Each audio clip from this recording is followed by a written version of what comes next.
What's up, everybody? Welcome to episode 36 of the Blue River Bow Hunting Podcast. I'm Brett Morse, your host. I got a really cool guest on with me tonight. Been trying to get him on here for a while. We've had some scheduling issues and all that. But Brayden Ware from GoWild, what's going on, man? All kinds of stuff, man. Pumped to be here.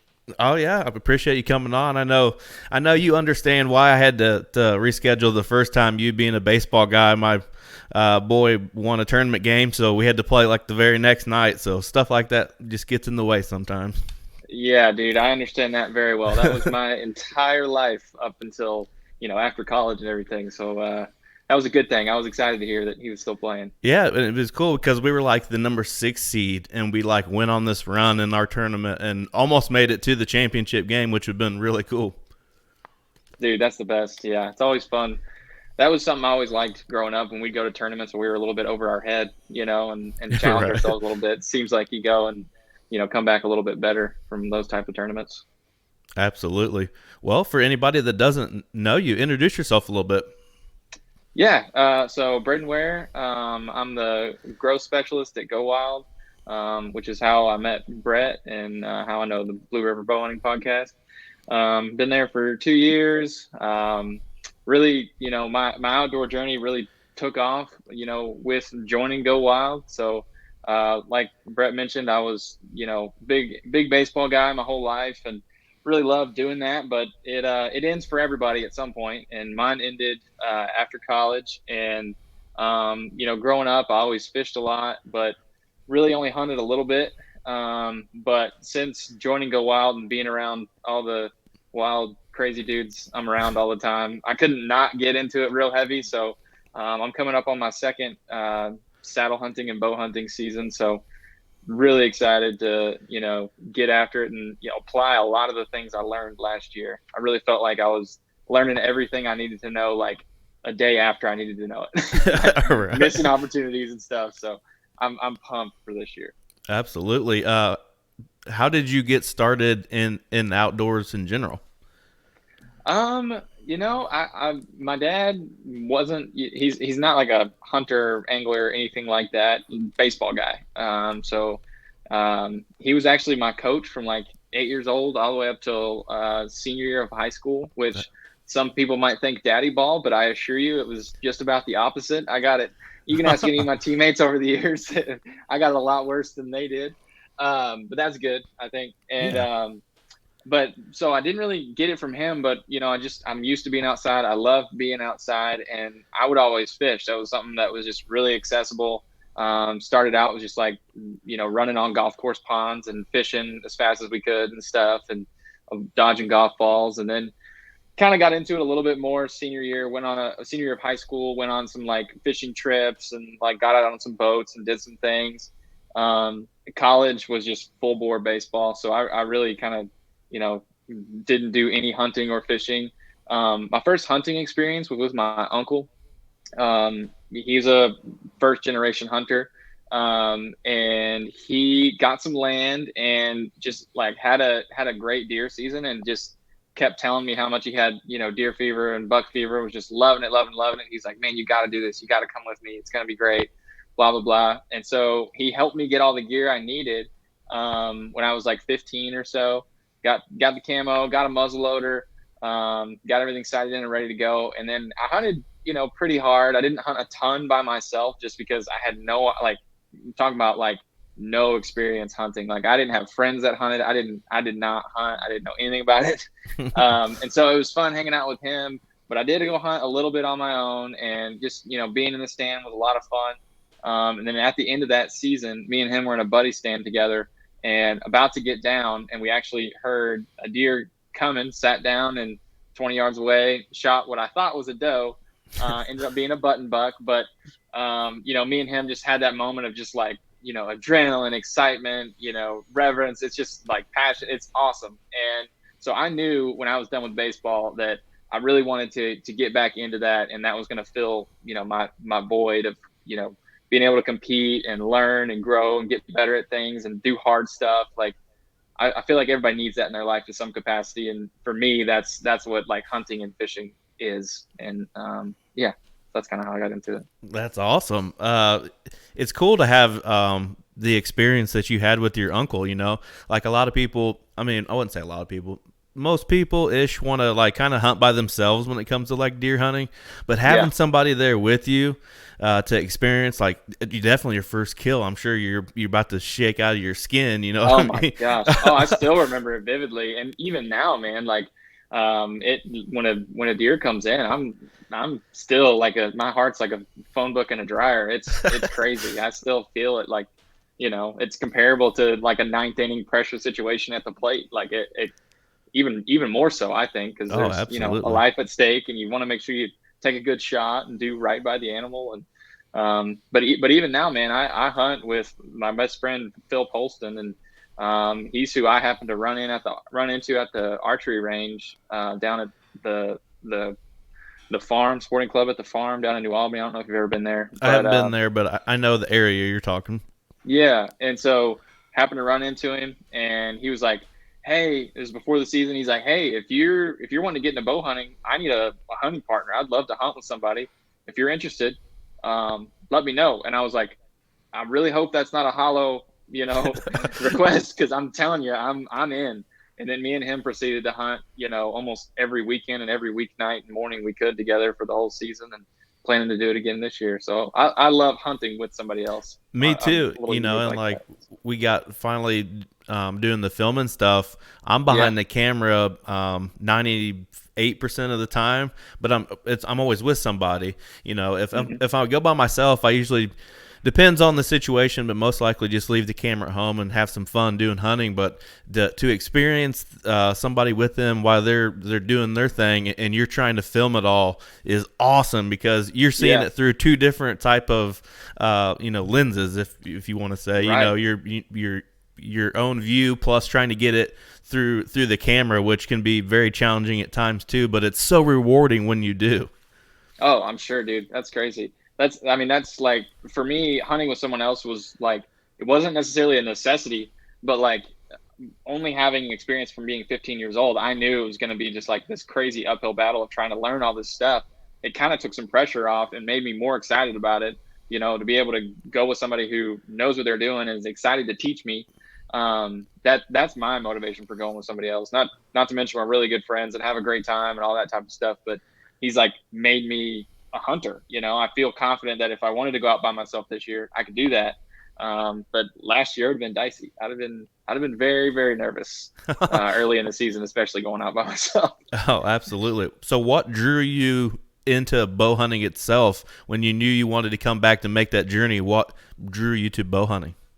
Um, so when I played baseball, I was a hitter. And in obviously being around GoWild, like I'm around bow hunters. I have, heard a lot of bow hunting stories, and I'm really into like the hunting public and, some meat eater stuff early. Like in college, I loved watching meat eater, and I didn't hunt. Like I loved it. And so I think I've watched a lot of these folks go out and bow hunt. And to me, I've always equated it to like archery to hitting. Mm-hmm. Because there's repetition. It's a simple motion, but it's difficult to be repetitive and do it right every time, but then also do it right in a pressure situation. And then there's all the tinkering. So like I love being able to mess with my bow and learn about it, and the arrow setups and the different broadheads, and like it's something that I feel like I'll never master.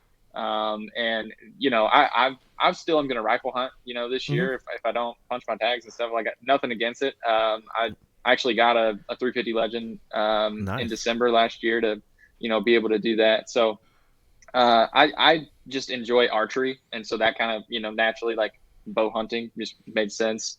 And so all of my archery and training and stuff like that is all around hunting. I don't enjoy necessarily the long distance stuff. Went down and did tack in Tennessee, total archery challenge, and like just absolutely embarrassed myself. Like took my hunting setup and went down. I'll shorten the story, but went down with my buddy Jacob from GoWild, and we're supposed to go down and hang out with the Black Rifle guys down there. And we're going to shoot with them, and they're like, "Hey, why don't you come shoot the Hoyt course with us?" we were thinking we are going to go shoot the black rifle course just because it's the black rifle guys. You think, no, they all can flat shoot like crazy, and their bows are all set up to do it. They got the long stabilizers and all these different things.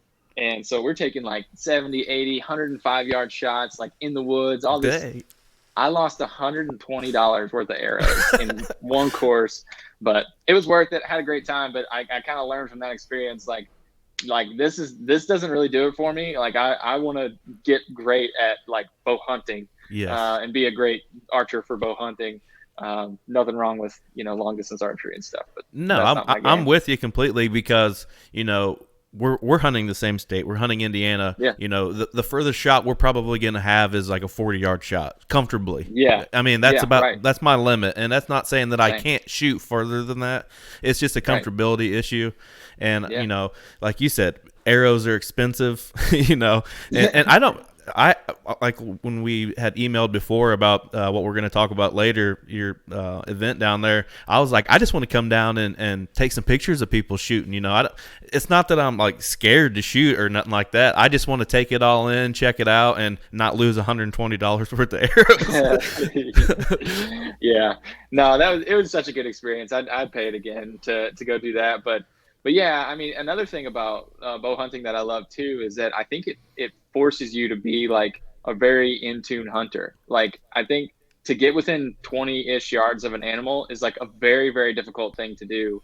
Especially a mature animal. So I've loved the aspect of okay, like I want to get into saddle hunting now for that reason. Be able to be mobile, be able to be quiet and fast and move around the tree and do all these things and learn about the animal. Like learning about white-tailed deer is so fun. I'm all the time. It's a very complex animal, right? Like I'm all the time learning different things, hearing new stuff. So that's one thing about bow hunting that I really like too, is that you've really got to have a good understanding of what you're hunting to get close. I mean, it's Absolutely. tough.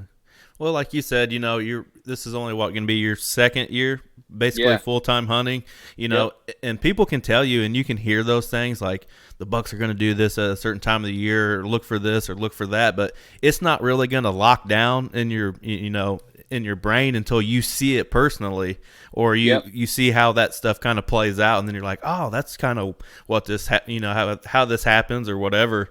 And that can be a cool process too, just learning whitetail and how to read their sign and how to ambush them at certain points and in the season. Early season, you're not going to go full bore and try to jump on their beds right off the bat or something.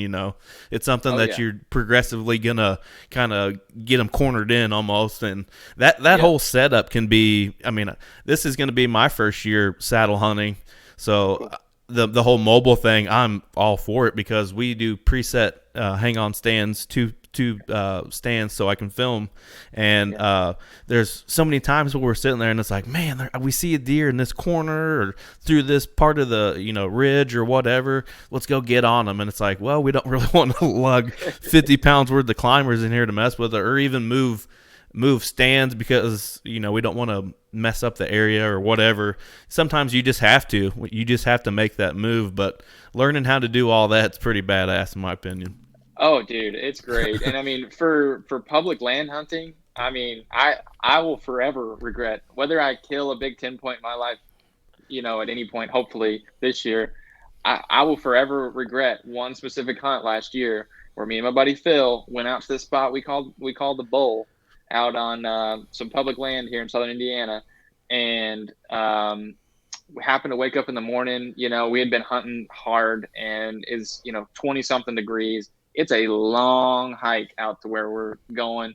And I used to hunt with a climber, and he would have a hang on and just a lot of gear, and I'm at that point not super efficient. I've got some things figured out for this coming season. It's going to be, a little more efficient for packing, but just a lug absolutely sucks. You get there, you're sweating, but it's 20 degrees. So you're like, and we were like, you know what, screw it.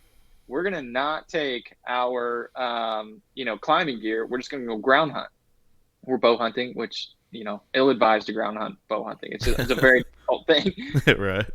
Huge 10 point comes in within like 35 yards, but he's staring right at me in a bad spot. and there was no way I could draw. And so I was just sitting there on the ground looking at like the deer of the season, if not, the 5 years. I was so like, oh my gosh, it's going to turn. I'll be able to pull. I'm going to shoot this thing. He's a 10 point and a mature deer for a reason. And Yep. he got out of there. So, this year I'm going to have my saddle on and it's going to be easy hiking, and I'm going to be a lot lighter. I'm never going to go out into the woods without, the ability to get up in a tree if I want to. And so stuff like that, just a hard lesson learned, but I'm definitely excited to be like, at the end of the season, we ended up getting into mobile hunting and saddle hunting and stuff. So this year will be my first full season saddle hunting. So That's awesome. I don't really get to interview people from Indiana very often. Talk about hunting into Indiana, the opportunities that presents itself, public versus private, whatever. Talk about what hunting Indiana means to you. Yeah, I mean, I've talked to do you know the Hunting Public? Have you heard of them? Yeah, absolutely. You like their stuff? Okay, cool. Yeah, for sure. Zach Fehrenbaugh, I talked to him occasionally, and he asked me a similar question. He was like, "Why is Indiana an overlooked state?" He was like, "Everybody wants to go to Ohio. Everybody wants to go to like Iowa and Pennsylvania and all these places." He's like, "Wasn't it the biggest typical?" Whitetail I'm actually getting to see that deer tomorrow. The O2 podcast with Paul Campbell. I'm going to their live show tomorrow with Dustin Huff and the whole performance. Yeah. He's a country music guy or whatever. Yeah, I'm going to go see all that tomorrow. That deer was killed about 25 minutes south of where I'm sitting right now. Indiana, just giants, right? man. So, Yeah, I mean, like, absolutely. Yeah, and so to me, I do really like that. It's something I love about public land is I was out there all the time last year. Like my entire goal hunting last year was to be on public land hunting as much as I possibly could, and actually got a dog this year, so my wife likes me a little more when I leave. She's got a companion. But there you go. I rarely saw anybody. That's crazy. If you're willing to go out on the public land and put in a little bit, of effort of getting out a little bit, definitely scout and do those things where you like have some spots. But man, it's like a super untapped area, and there's great deer here. It's a lot of fun. Took one of my buddies from Kentucky, first time ever hunting Indiana. We took him turkey hunting this year, and he was like, "Man, I can't believe this." He was like, I've lived just across the river and I've never come over here. He's like, it's totally different. Yeah, Southern Indiana to northern Kentucky is totally different. You've got ridges and all these different things. The strategy's different. It's a lot of fun to be able to, like, he said he hunts out west a lot. And he was like, it's a similar kind of out west experience where you're lugging a lot, you're hiking a lot, you're going up and down, the terrain changes a lot. And anybody, that hunts a lot, terrain changes are really great places to hunt, and there's a lot of that in southern Indiana. So I love it. I haven't obviously hunted a bunch of states or anything like that. I eventually would like to, just for the experience, but I don't feel like I'm deprived here or anything like that. Right. And then there's a lot of private land hunting that goes on in Indiana. Definitely. Like the majority of deer obviously are killed on private land and stuff, but and you can get access and things like that. I've got some access to private land, but I just really enjoy the public land experience and being able to go out and really work for it. And it's a real challenge, and you'll run into big deer if you do it right here in southern Indiana. So that's how I feel about it. I love Definitely. It. I killed a deer in Ohio last year.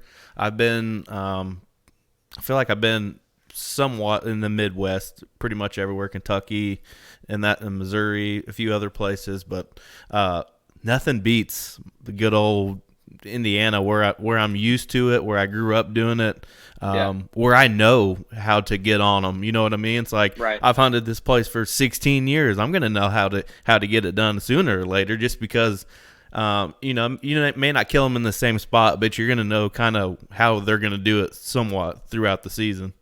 Yeah, and you understand like the ecosystem and all that really well Right. here. Like we're going out somewhere else, there's a whole, kind of like I was last year, just like a whole new world to learn all these different things. And you're able to like ID trees and know when what is going to drop, and that's definitely a benefit of hunting your backyard for sure. Definitely. Speaking of like non-resident coming in and stuff like that. I'm not sure if you're aware or not, but the Indiana DNR has increased tag prices for resident and non-resident. Do you think them changing the non-resident to 550 or whatever it is, do you think that's a direct result of people wanting to come here now? I mean, I think it would make sense, right? Like the notoriety Indiana got after that big deer kill, like Right. I guess that makes sense. I don't know a ton about regulation and stuff like that. I don't hate it though. Like, you hear a lot of people talk about, not liking non-resident hunters in their state and taking their hunting spots and things like that. I try not to think about it like that. Like it's Right. our land, right? Like, Mhm. I would not like if I went somewhere else that they, hated on me for coming to their state to hunt. Like I hunt my state. I'd like to hunt your state. I'd like for you to come hunt mine. And like, I've got a bunch of buddies I want to bring to Indiana and they want to take me to wherever they are.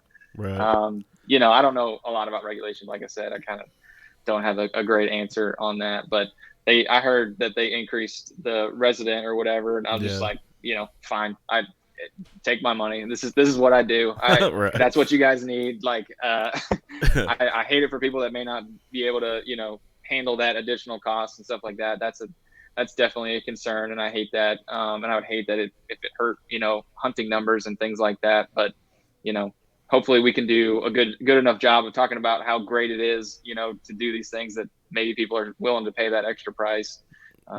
But do you know what the result of it is? Like why I they don't chose know. to increase it? When I started doing the survey for the archery stuff, I could kind of see it all playing out, and then seeing them actually release the news or whatever that those prices were going up, I was like, well, that doesn't surprise me after reading most of that stuff. And some of those questions, it kind of seemed like they wanted to do like an early velvet season, like Yeah. maybe a weekend or something, which Mhm. I don't know if I'm all in for that or not. It's very hot here that time of year, which it is in Yeah. Kentucky too, I know. But I feel like it makes Kentucky special. So, like, I feel like they should kind of hold that sort of thing, like it's their special thing to do. And I know there's probably some other states out and about that does it, but that probably brings in revenue for that state. Because a lot of people can travel to Kentucky during, Yeah. Labor Day weekend and go chase velvet deer, and it's like $375 for a tag there. So I'm sure that's going to help out their DNR, and I love kind of how Kentucky does their DNR. Like I know in a lot of those northern counties where there's a lot of public, it's like bow only, which is Yeah, awesome. no, I I've think heard we about should that. have some places like that too. Yeah, no, I'd like that. And obviously, Northern Kentucky is a lot heavier hunted area, like basically across the board all season. Like, some of my friends at GoWild like only hunt the rifle season, and they'll do something funny like when they go out for opening rifle or firearm or whatever, they'll text like gunshot whenever they hear it, and it's like it's ridiculous. Brad, GoWild CEO, I forget the number he told me it was, but it was like an insane, unbelievable number in an hour on the public land over there. So, Oh wow. it's I experienced it. I was bow hunting during firearm season here, Mhm. um, most of the time, and definitely heard some gunshots, but they make it sound like Vietnam over in Kentucky. So I don't know. I've been a part of some opening days here on private land, just Okay. like the 3 mile block. I'm gonna say block that I public land hunt close to the house. Every section, every property has people that hunt it, and for the most part, they're all buddies that hey, Yep. texting, hey, I know you got this deer over here. You don't have to hide it from me. I got it on trail cam, kind of thing, and then everybody talks, and Yeah. that's kind of a running joke opening weekend where I'm at when that first gunshot goes off. Not too long after that, you're probably going to hear another one because we just push them from like woods to woods, and there's been Yeah. opening days where I've heard 30, 40 gunshots in a matter of 4 hours. Oh yeah, totally. Yeah, definitely. It can get crazy, but like I said, it wasn't my first experience. It really wasn't like a super populated, like crowded experience. We had one time we went to one spot where we knew for a fact we were going to see other trucks, and we happened to be the last one that could fit in that spot, and it was four guys, but it was cool. Like we walked in and they were like, "Hey, how's it going, guys? Really nice, and they're like, where are y'all thinking about going?" We were like, "Here." "Where are y'all thinking about going?" They're like, "Here." okay, perfect. Well, if anybody gets a deer, here's our numbers. Let us know. We've got a meat cart. We'll help you pack out. We'll help you, whatever. Just let us know. And it was, or shoot me a text if you shoot one. I'd love to see what you kill. And I had a great experience with public land. I've heard people talk about it not being the greatest, but I'm obsessed with it. I am planning to almost exclusively do it this year. I don't really want to do much private land hunting. I don't really hit excuse me, I don't really hit public land until it comes to turkey season, and where I live in Indiana, there really isn't any wild turkeys. Like, it's very few and far between. So I travel about an hour to southeastern Indiana for turkey season, and it can be kind of crowded at times, but it makes it fun. Like opening day, I got there super early. I left my house at like 2 o'clock in the morning, got pulled in, signed into the little spot. I'm kind of on X, seeing where I want to go. I've hunted it before. I know where I heard birds and stuff. And then I get out and get dressed, and, the sun's just starting to peak. And then another car pulled in there, and I was like, well, hey, where you going, buddy? He's like, well, I was wanting to go to the back field. I said, yeah, that's kind of where I was wanting to go too. I said, let's make our way up there together, and let's see what we hear. And you can go one way and I'll go the other way. He said, sounds good. We talked I would have rather not talked at a higher volume, but he was kind of talking as we were walking, and it was kind of like, hey man, good luck, man. That's eating a little bit kind of deal. And other than that, I don't run into a whole lot of people on public land either. Yeah, I'd say the same. Like turkey season, there's definitely, and it sounds like you were kind of over in my area. I bet I know where you were. And we definitely saw more trucks and more people, and heard plenty of people sounding like bad turkeys and stuff. So it was fun to get to turkey hunt and scout that way too for deer season. That we use it a lot that way to get to oh, okay, we're gonna go back to this spot. We know we're gonna deer hunt. We'll also turkey hunt today, but like we're checking stuff out and trying to find this and that, and plan things out. So what about your turkey hunting experiences compared to your deer hunting experience? Is it still like where whitetails are number one, or is turkey sneaking up in there? Whitetail is still number one for me. I know a lot of people are really obsessed with turkey hunting. I definitely loved it. It's definitely something that I'm going to do every year, and hopefully continue to get better at. Had a very, very close call this year. Hunted a ton again, but for the same reasons I love whitetail, I love turkey hunting. Is it's difficult. You got to learn all the different calls, and it's something you never master. I've talked to a couple Right. guys that like most people would consider like turkey calling masters and things like that, and they'll still tell you like I'm still learning all the time. Right. Like I'm a lot better than I used to be, but like I'm still learning because there's a million situations, and as the season goes on, you have different things change, and you approach different turkeys different ways, and it's a great time. But for me, whitetail is still the way to go. I think if I got into archery turkey, I think I'd really like that. For sure. I've seen some of the broadheads that they use for that, and it just looks wild. But yeah, I don't know.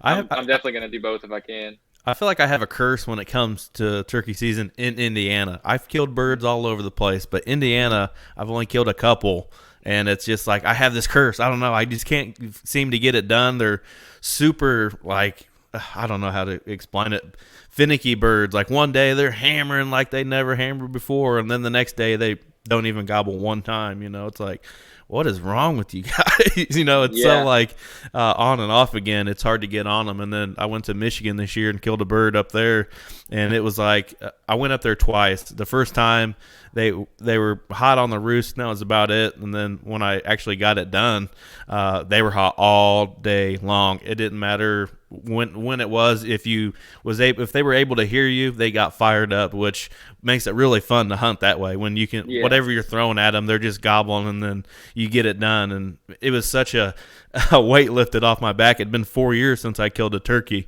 Oh gosh! So I got to the bird and just stuck my arms out like, oh my god, it's about time. Yeah, no, that's great. I loved it. I mean, I definitely had similar experiences where days we'd go out and like hear, jack, nothing. It's tough. Like those days are tough to like stay motivated because with turkey hunting, like you're hiking. I mean, you're Yeah. moving. I put 10-mile days in like Mm-hmm. multiple times, didn't realize it, because you're just like, locating here and going over here, going over there. And Indiana, again, being, the ridge systems and all that type of stuff, like it's tough because, you may be calling down in a ridge, like in a valley between two ridges, and like it's not projecting very far. So, you're not hearing them, or you're on top of a ridge calling down and there's some other finger ridges, and you're like, okay, I think he's between, that ridge and that ridge. So we need to try to find a way to get there. And it's all up and downhill and that Yeah. kind of thing, which again, I love. It's a great time. But I did a lot of just hiking around with a shotgun. We got, we got one morning. My buddy was about to, or not, he wasn't about to have a baby. His wife was about to have a baby. And we were like, man, we got to kill a turkey. Like it's time. This is crazy. And we go out and get out of the truck, and he's like, dude, this is not turkey killing weather. Like, this is not going to be a good day. Da, da, da. I'm like, oh, well, he goes, we're not going to kill a turkey on the couch, though. Let's go see what we can do. And so we go out there and just get on the edge of the woods and let out a locator call, and boom, had one going. Boom, had another one, had another one, had another one. So we picked the one that we felt like we could approach the best, got up under it. And like you're talking about, just almost anything you could throw at it was going crazy. Oh, yeah. I got to see my buddy do like a, fly down cackle and doing the wing sounds and doing all that stuff. So it was a really cool thing for me. The Tom flew right down exactly where we wanted him to go. And we were sitting on top of a ridge, really hunkered down. And that ended up being kind of the reason I didn't shoot him was I had my shotgun like pretty limited range of where I could move, and I would have had to make a really drastic move to get up over this log and turn before I could shoot him, because he did what I learned was called periscoping. So we didn't have a hen set out. He came up over the ridge, poked his head up, looked around, didn't see a hen, and went putt putt, was about to take off, and I didn't get to take my shot before he went putt putt, and buddy stood up, tried to shoot it, but just didn't hit him. So, Yeah. but that was my close call. He was within 15 yards. It just didn't get into the kill box. So Yeah, you'll get it done one of these days. Turkey hunting is definitely one of those repetitious things. Yeah. Once you get in a rhythm of it and figure it out, your success can come a little easier than others. yeah. Let's talk some gear a little bit. What kind of bow you toting around? So I love Bear. That's been the company I started with and I'm staying with. The Whitetail Legend is the one I went with. I got it in Bear Archery camo, the Fred Bear camo. That's awesome. Couldn't do it any other camo, and I love it. It's a single cam, so that's something that I'm eventually gonna upgrade. But I've been really impressed, and all the reviews I've read and watched about it are like the back wall on it for a single cam is pretty awesome, and that's been my experience. I had a left shoulder injury from playing ball and stuff, and so I had to start with like a real low draw weight and like get my shoulder in shape to be able to do it and stuff. But it was a great bow for that. Even though it's a single cam, it still had some really great let off and was able to, hold for as long as I needed to. So yeah, it's a super quiet bow. Like even my friends that shoot like really expensive, fancy bows, down at TAC, I was shooting next to a guy that's shooting like a $3,000 PSE with all the, Jeez. knock on this and that. It was a black rifle, custom limited edition. I let off my first shot, and he goes, "Dang, that thing's quiet." And I'm like, "Dude, this thing's like half. It's less than half of what your bow costs." Right. But yeah, no, I'm saying. Bear bow or Bear bows was actually one of the first higher end bows that I had bought out of high school. Lived down in Vincennes. I went to Vincennes University to be a conservation officer, and became friends with the people in the bow shop there. We shot there all the time, and end up buying, I think it was a Bear Instinct, I think was the name of it. I shot that for a while, and then end up buying a Matthews later on, and super nice, man. I have nothing to complain about when it comes to Bear archery. I remember my cousin buying one back before Primos had bought the company, and it was still called Fred Bear, and he had a Fred Bear bow, and it was a really nice bow at the time.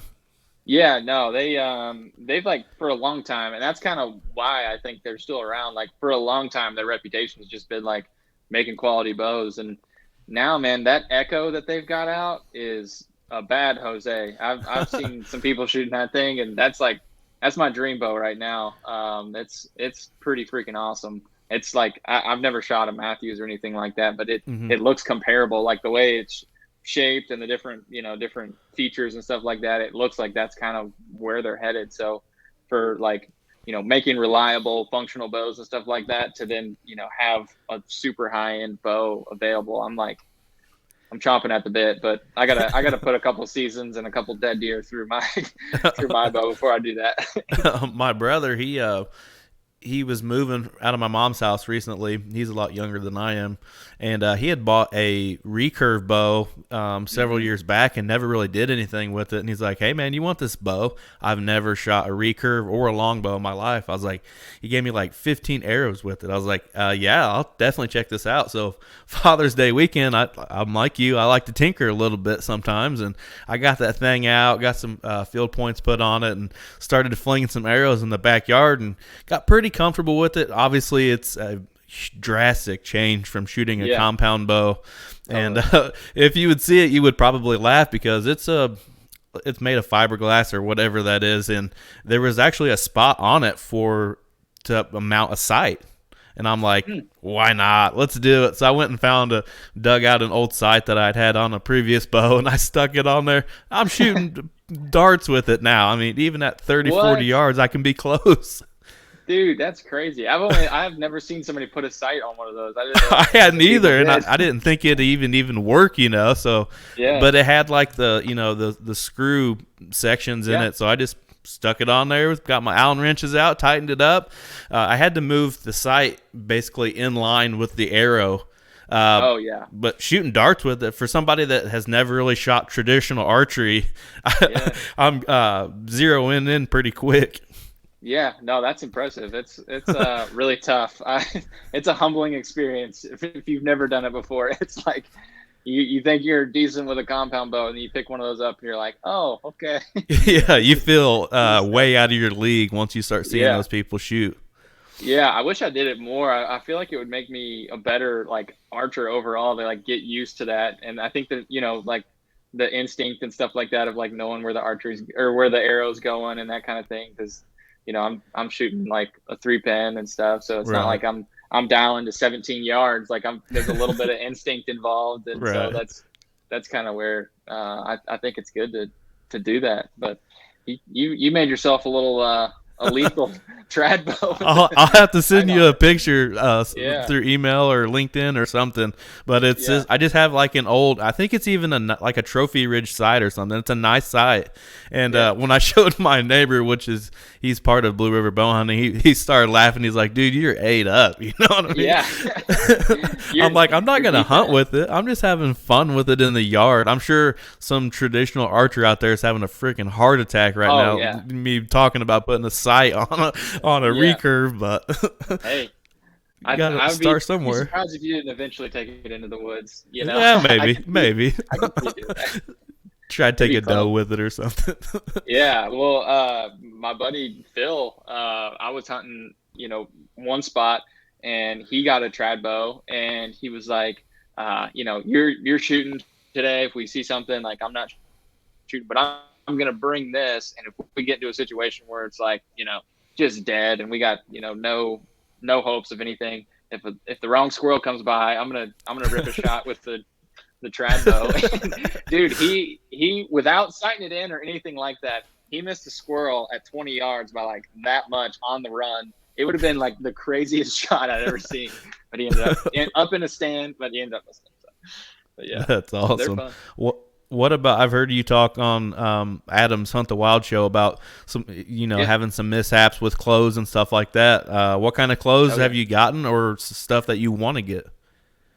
Yeah. So I keep going back to this, but it's really my only experience. Being a baseball player, again, Under Armour has been a trusted brand for me most of my life. I'm used to the material. I know it's dependable, and so whenever I could afford, to get my own like real hunting setup, I knew that's the way I wanted to go, and I love their forest pattern camo. Mm-hmm. I'm a big fan of it. I went ahead and looked at like their whole line and made sure I could get, different gear for different situations, because I'm not I'm not gonna buy like turkey hunting clothes and deer late season clothes. Like, I'm gonna have early season deer hunting clothes that are gonna be my turkey hunting clothes, and like Right. that's kind of how I was thinking about it. And so I was a little surprised, because I don't feel like they do a ton of like advertising, like letting the world know what they got. Yeah. But they've got a full lineup. Mm-hmm. So I've got Under Armour boots, multiple sets of pants, different thickness, and I've got rain gear and different jackets, long sleeve shirts, hat, gator. So I was really able to like look like a legitimate hunter out there with real camo setup. So I'm excited to hunt the full deer season with that. I hunted basically the whole year last year with Brad's, secondhand camo, like a box of stuff. He gave me a big baby formula box of just like, here's the stuff I don't use. Feel free to use whatever you want this season. Just give it back at the end of the year. And super thankful for that, because it Yeah. had everything I needed. It was just like mismatched, didn't really fit.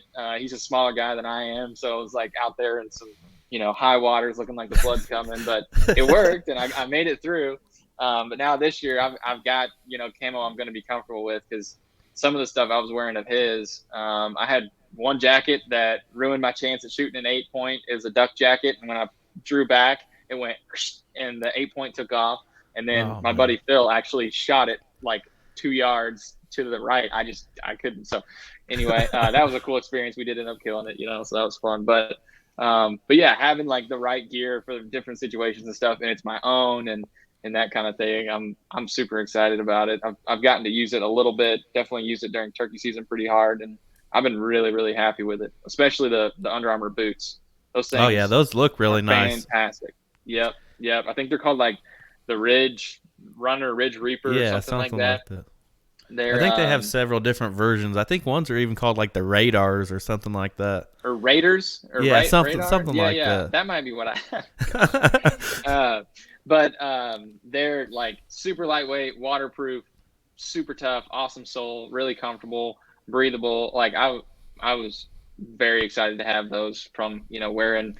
I bought some Irish setter like rubber boots that I wore last year, and they're awesome, but they are not for early season. I understand completely. Roasted, so I've kind of switched have from some good boots this year. Absolutely. I've kind of switched from knee highs to like a more of a hiking boot style.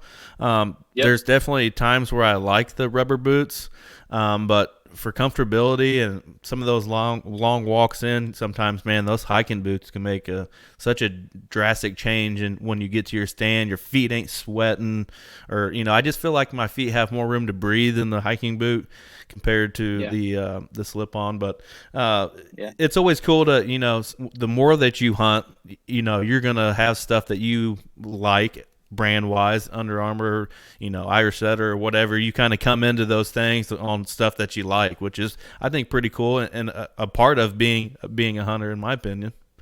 Yeah, no, I agree, and I'm used to being a brand guy. That's again, sports and stuff like that. You're a brand guy. You got your stuff. I use a Wilson glove, Louisville Slugger, this, that, and like whatever. That's you're just loyal because like when you need it, you're going to be able to depend on it because you've depended on it many times before. So that's that. I'm definitely getting that way with Under Armour with my camo, and I'm that way with Bear. On my bow, I don't really have a gun company that I'm super loyal to. I haven't done a ton of stuff with it. So, yeah. What about you talked about more saddles? What about like what saddle you have, sticks, platform, and kind of how do you bring it in? Like with a backpack, or how do you bring everything in? Yeah, I'm glad you brought that up because I have probably 2 more brand affinities, and you just called them both out. So saddle hunting, tethered, basically all the way except for the sticks. I have the what are they called? Oh gosh, now I can't remember. Don't you hate that? Any other time I could tell you. It's because I'm on a podcast. That's embarrassing, but No, you're whatever. fine. I'll come up with it. So I have the Predator platform from Tethered. I have the Phantom saddle, and then obviously like I went with the 8 millimeter ropes, and overall super pumped with the Tethered setup. I haven't used a ton of anything else, but. For me, I didn't have any complaints at all. I felt like it was really quick to learn, super easy to pack in. So I carry the Badlands Diablo VT backpack in the Approach camo, which is like kind of their Midwest, it Right. seems like. And that thing is like, that's something learning hunting, like backpacks in the hunting world are like, it's amazing how much thought goes into these things. Oh Like yeah. I'm seeing a $300 backpack and I'm like, what idiot is going to buy a $300 backpack? And then here I am with, $300 plus backpack. But man, it's worth it. It's worth it, If buddy. you're going to put miles in, you need a good backpack. Not to mention, should you get lucky and kill something, you're going to have to pack it out. So that's what I like about the Diablo VT is that there's a couple boxes I wanted to check. It obviously chest and waist strap has a bunch, like several huge compartments on it, but it also has like the cinch on the back and a bow and a rifle boot. So Nice. like going in, my platform fits right in the backpack. I wear my saddle in, all my ropes and stuff like that are in the backpack. And I did a lot of carrying my bow last year because especially when like I was carrying the sticks, me and Phil a lot of times will hunt out of the same tree, and so one of us will carry sticks and the other won't. So when I wasn't carrying sticks, I would cinch my bow down to the back of my backpack and with that bow boot, and I'd be totally hands free, and I would Yeah. have everything I needed right there in the backpack, ready in or on my person or whatever. And it's really cool, the backpack. Some of the things about it, like the material, it feels like hide. It's dead silent, but it's rainproof. It's like the zippers and all that kind of stuff are just like super hardcore. All the cinch points and all that. It's like way over engineered. But like if you're paying a few $100 for a backpack, Yeah. I don't plan to buy one for the next like 5 to 10 years. Like I would seriously expect this thing can take it. So yeah, that's Badlands, man. I'm getting the probably get like a bino harness that Mm-hmm. just connects right into my backpack. I think Oh, that's a that is really cool sweet. thing. Yeah, they integrate together, so I thought that was pretty neat. I'll get one of those this year, but Those yeah, are a game changer.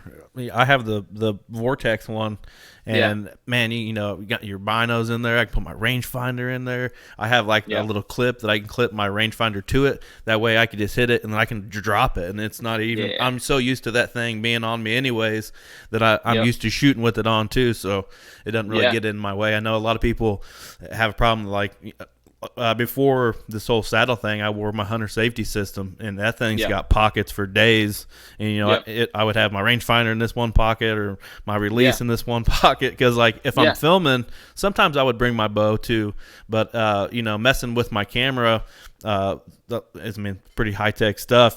Having that on my wrist, and that's actually the way that I focus my camera is a VariZoom on my camera. So if I have that release on my wrist, it kind of gets in the way of me actually being hmm able to properly function my camera. So I would have it yeah, in a certain pocket on my vest or whatever. But the reason why I asked on the backpack because I have to try to figure out how to get sticks, the platform, and my camera gear all into one backpack, which is going to yeah. be like playing Tetris, I think. Yeah, no, I would take a look at the Diablo VT because I basically had an empty pocket after all that stuff with me. Obviously I've got like stuff in my pants pockets and stuff like that, especially when I'm wearing a jacket. I've got, like you said, I've got my rangefinders right here on my chest and stuff. But like I would pretty much have an entirely empty pocket so that if I needed to pack something out or whatever, I could. You might be able to make that thing work. It's a pretty big backpack, but it's light, and then it has a semi-structured pack. So it's like got just like a bar, that kind of a metal bar that runs across the base of the pack, and then it's got like there's a gap between you in the Hmm. backpack, and so it actually kind of disperses the weight really well. Yeah, it'd be worth a look. It's not the Yeah, cheapest I'll bag. definitely That's the only check it thing. out. Mine's the bag I have is an Insight, and Okay. it's made to carry a bow. It's actually kind of opens up like a book, Mm. and you can put your bow in there, and it's got little clips where you can fasten it down inside, and then you close it back up and fasten it. But that's where I put like my camera arm and a few other things. That Mm. way, I climb up.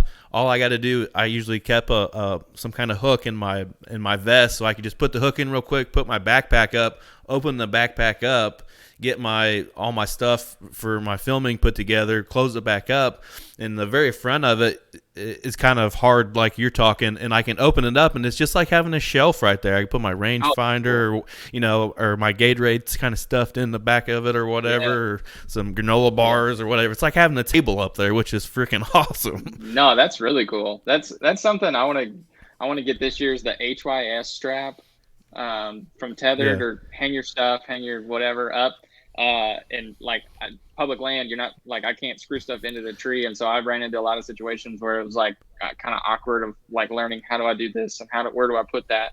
But that thing, man, it's awesome. Just goes around the tree, clips, and you cinch it down, and you've got like a million little loops. And so I'll just get like a bunch of we call them S clips. Yep. You can just put those on a bunch of different things and just start taking stuff out and hanging it everywhere and have it Oh all yeah. around the tree.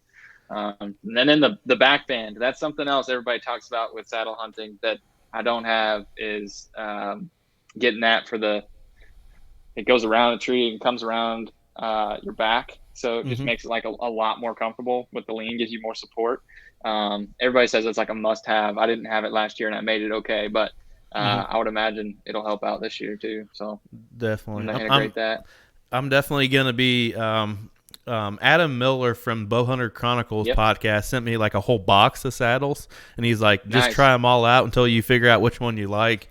And the one that Yeah. I liked the best was a Cruiser, and I'm a little Okay. bit of Yeah. a heftier fellow. I'm not too skinny, so I needed something that's really gonna support, the junk Yeah. in the trunk, as Tethered says, or Yeah. whatever. Yeah. Yeah. So Yeah. I'm just gonna need more practice. I think I've been Yeah. practicing a little bit, but I need to figure out the get in get out sort of thing. Like I need to be able to figure out how I get in without making a ton of noise, put my sticks Mhm. up, and the process of getting stuff out as I need it, and then reversing that whole aspect and coming down and which goes in first kind of thing. Totally, man. Yeah, I mean, it's a huge benefit to hunt with somebody else when you're saddle hunting because like I somebody can bet. be on the ground and be like, "Here's your next stick," instead of having to have it on you, reach back or climb down, get your other one, go back up. Like that's a huge help. Being with somebody else. But yeah, I feel you on that, and I have a lot of room to improve on like being quieter and being more efficient, like getting up and down. I can do it. It's just I need to get a lot better. And from all the videos I've watched and stuff, everybody's just like, you gotta do it. You gotta do it a bunch and spend a lot of time doing it. So probably here in the next month or so, I'll start going out and practicing to try to get ready to go. Well, the cool thing is some of these places that I hunt, like I said, I have preset stands already in place, but I'm gonna find certain trees or certain areas that I like, and I'm just gonna leave because it's something where it's like I have permission. There's not gonna be a lot of people going in there that I, for one, don't see that pops up on my trail cam, or whatever. But I could leave the sticks in there. So the sticks are already good to go. I just have to have my platform, and that could make that Dude, process very quick. very quick. Yeah, Yeah. I did that like two times last year on some private land we got access to, and it was ridiculous how like easy it was. It was like, this is too easy. It's like ladder stand almost. Like you just walk up, seat your platform, and good to go. Yeah. So Well, yeah, I wanted to have you on tonight to talk about an event that Go Wild has coming up here in the next several weeks. It's getting pretty close. getting But close, man. definitely. But before we get into that, explain what Go Wild is. I know everybody hears the intro to this podcast every week, so they definitely hear me talk about Go Wild. For somebody that doesn't know, or maybe this is their first time listening to my podcast, explain what Go Wild is. Yeah, so GoWild is a free social media platform for outdoor enthusiasts. So think like Facebook that doesn't suck. In a lot of ways, it's very similar to, what you're used to using other platforms, but it's, for one, tailored to what you're interested into in the outdoors. So, as you're joining the platform and setting up your account, it's going to ask you, like, what are you into? Are you into this type of fishing or that type of hunting or hiking or, nature photography or whatever it is? You choose those things, and now, boom, in your account, as you're scrolling through the news feed, or what we call the trail mix, you're going to see what you're interested in. There's a feature where you can click, near me, and you can see just, what people around you are posting about those specific topics, which obviously, for hunting and fishing and that kind of things, like understanding when is the rut happening and seeing that happen around you, and, spawn and pre-spawn or whatever. Right. That's what I use that for. But then it's a place where you can, share and not worry about, your weird vegan friend, giving you crap from college, and starting this big Right. old thing about, like, they just don't understand. Like, everybody in Go Right. Wild totally understands. It's why they're there. But then you're going to get points for participating in the platform, for, sharing your posts and trophies and things like that. You accumulate points, and then you can use those points for rewards on, Tethered, Vortex, Badlands. The list goes on. We've got a ton of brands, and we're about to have, thousands more coming up in the next couple of weeks. It's just going to be crazy. Watch out, Bass Pro. No. That's funny. But yeah, and so that's kind of the deal. One different thing about Go Wild than other platforms is our trophy log feature, which I really like. Being able to look back on my trophies that I've logged over, the couple years that I've been using my platform, or been using the Go Wild platform. I can see my, this bass I caught at this time. I was using this lure, this rod, this reel, whatever it may be. And, kind of keep, like, my own digital trophy room there on the platform. And again, you get assigned certain points based on, like, the length of the fish, or, the weight of the deer, or where you shot it, or whatever it may be. Those points then again go to your profile score, and you get, rewards and discounts and free stickers. That shirt that Brett's wearing Yeah. there, you get for free for using the platform. So yeah, it's a lot of fun, and just, getting to grow the community. So, like, meeting people like Brett. I've got tons of friends that I have not met yet, and that's, like, probably the only reason, not the only, but one of the only reasons I'm, like, jacked about Send It Slam is Yes. 2 years worth of friends I've made on Go Wild that I'm finally going to get to meet in person. And I got COVID, like, right before the Archery Trade Show Association in Louisville, ATA. So I didn't get to go meet everybody there. So Send It Slam is my opportunity. I've got a long list of friends that I'm super excited to meet. So That's awesome. It's been fun. So Yeah. Send It Slam, July 9th, Louisville, Kentucky, Yep. Riverfront Park. Is that what it's called? Waterfront. Yeah. It's Waterfront, called the Brown Foreman Amphitheater. That senditslam.com has, like, all the information, but basically Send It Slam is just a huge outdoor festival, put on by outdoor enthusiasts. That's us. And we've got a bunch of different musicians coming in, like Cole Chaney with Wolfpen Branch, Justin Wells, Abby Hamilton, Dave Shoemaker, Dalton Mills. Basically, like, if you're into Tyler Childers, like, you're gonna really dig this festival. I mean, that's these people. They're upcoming not local. They're Kentucky, like Southeast Kentucky area folks that are up and coming, in the music scene, and they're awesome. So Brad, Go Wild CEO, is a huge music nerd, and especially Kentucky music nerd. Like, these are the type of, like, Tyler Childers folks, you know what I mean? They come from Southeast Kentucky. They sing about the same stuff, and they're into the same stuff we are. So they're going to be there. We're going to have a ton of food trucks, local craft breweries, and Boy Scouts are going to be there. Send It Slam is presented by Black Rifle Coffee Company, so they're going to be there. We have a huge archery component to Send It Slam right across the river in New Albany, Indiana, at the Sporting Club at the Farm that I was telling Brett about earlier. We are going to have a 25 target 3D archery course where that's sponsored by Bear Archery and Lancaster. Sorry, let me say that right. Lancaster Archery.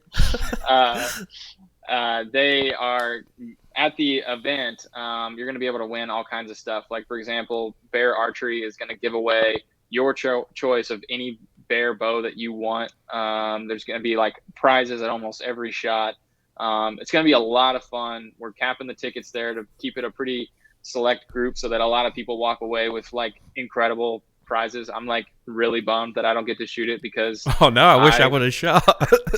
I would die to have an echo from Bear, but I'll wait on that.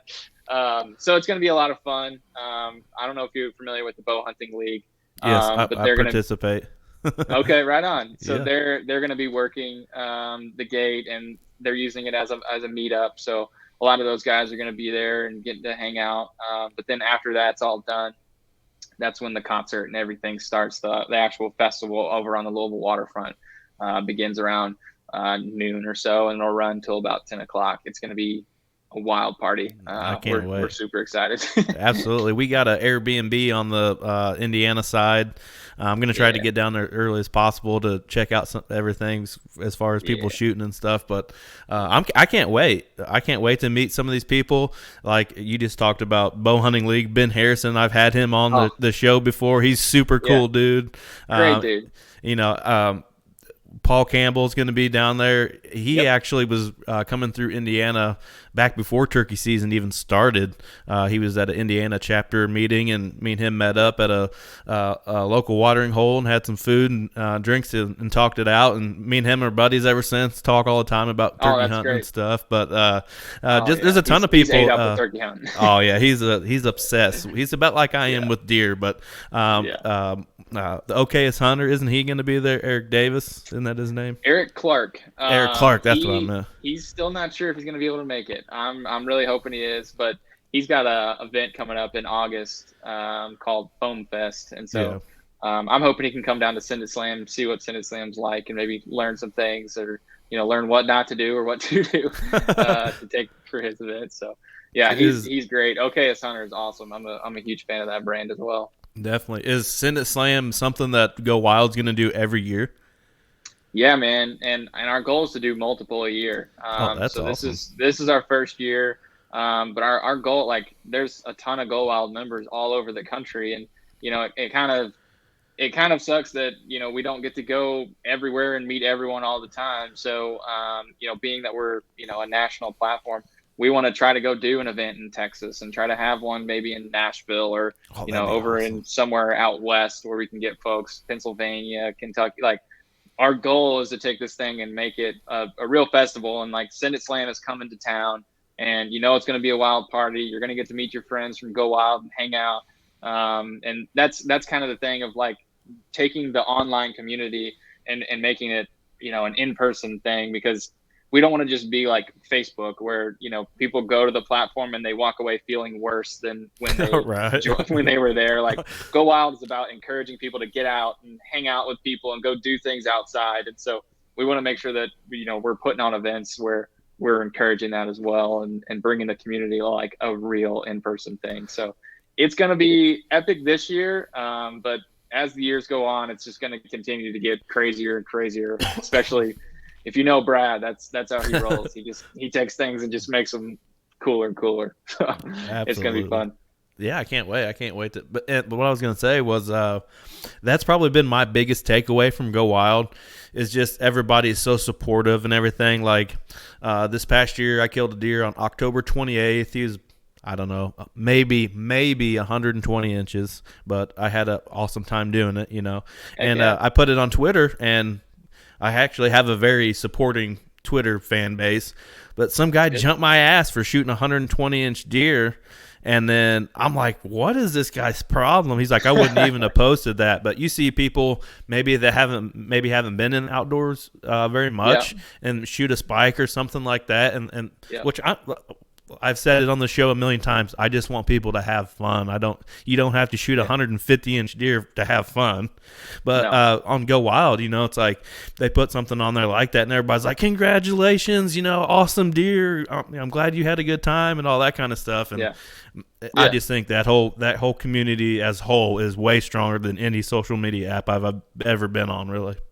Yeah, and I mean, it's something that we try to foster for sure, but I think it's just a result of a bunch of people that understand the pursuit, right? Like, Right. it's not an easy thing to go do this, you know. Like, there's a lot of time and energy and money and effort and sacrifice that goes into taking an animal, and you gotta have a certain amount of respect for anybody that can pull that off. And I think everybody in Go Wild does. So that's why it's not like we hide a bunch of comments and we ban a Right. bunch of people and stuff like that. It's like, no, like we're trying to be an oasis for people that want to do this to come hang out. And the result of that is like everybody gets each other and we really don't have to deal with somebody, shaming or whatever you want to call it. Right. Because and I think a lot of people on Go Wild do a really good job of sharing the full journey too. I think that's something that we're trying to encourage more and more. Like, the face of hunting needs to be people sharing the full journey, sharing the times you went out and you did not shoot a deer, but you learned this or you learned that, or this was your experience, or you had a good or bad experience with this or that.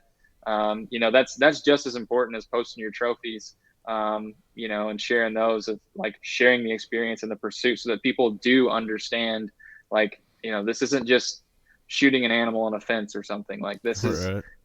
it's not harvesting, it's hunting. And there's a lot that goes into it. So that's kind of the message that we're trying to continue to convey and, encourage other people to do as well. Absolutely. Well, I definitely appreciate you taking time out of your schedule to hop on and talk some Go Wild, some deer hunting, and some Send It Slam, which I cannot emphasize enough. I'm super pumped about. But tell everybody where they can find you at on the old social media. So I'm on Go Wild and LinkedIn. I deleted everything else. So I hear that's you. I'm Brayden Ware on LinkedIn and Brayden Ware on Go Wild, and would love to interact with anyone on either one of those places. But definitely appreciate you having me on, man. It's Definitely. always good to hang out with folks like you. So Yeah, thanks for definitely. I having me can't wait on. to meet you in person at Send It Slam. Maybe Yeah, have a beer and talk about it. yeah, dude, it's gonna be great. I can't wait. That's awesome. Well, I appreciate anybody listening or watching on the YouTube. Um, you can find Blue River Bow Hunting just about anywhere you can find it: Facebook, Instagram, Twitter. Go Wild. Find me on LinkedIn as well. But everybody have a good weekend and shoot some bows out in the yard or something. Heck yeah. See you guys.